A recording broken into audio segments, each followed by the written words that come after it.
చాలామంది పిల్లలు అస్వస్థతకు గురైపోయారు. తీరా చూస్తే ఆ బిస్కెట్లు అన్నీ కూడా కాలం చెల్లినవి. అంటే ఏంటండి?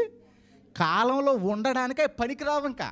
ఒకవేళ కాలంలో ఉండాలనుకుంటే ఒక వ్యక్తిని పాడు చేస్తా తప్ప ఆ యొక్క పదార్థం ఒక వ్యక్తిని బాగు చేయదు. అలాగే ఈ దినాన ప్రపంచం అంతా ఇలాగ ఎందుకు దాపరిస్తుందంటే కాలం చెల్లిన మనుషులు ఉన్నారు. వారు ఒక వ్యక్తులకు ప్రమాదమే తప్ప ఉపయోగము కాదు. చాలా జాగ్రత్తగా దేవుని యొక్క మాటలు వినాలండి. అలనాడు యోధయస్కృతి మీ అందరికీ తెలుసు, అలనాడు ఆఖాను మీ అందరికీ తెలుసు, అలనాడు గెహాజీ మీ అందరికీ తెలుసు, అలనాడు ఫెనెహస్ మీకు అందరికీ తెలుసు.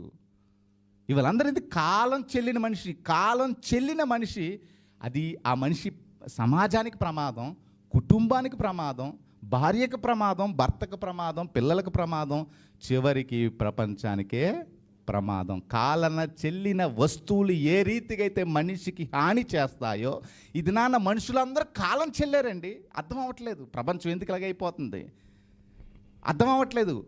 మానవులు ఎందుకు నరరూప రాక్షసులుగా ఎందుకు అయిపోయారు.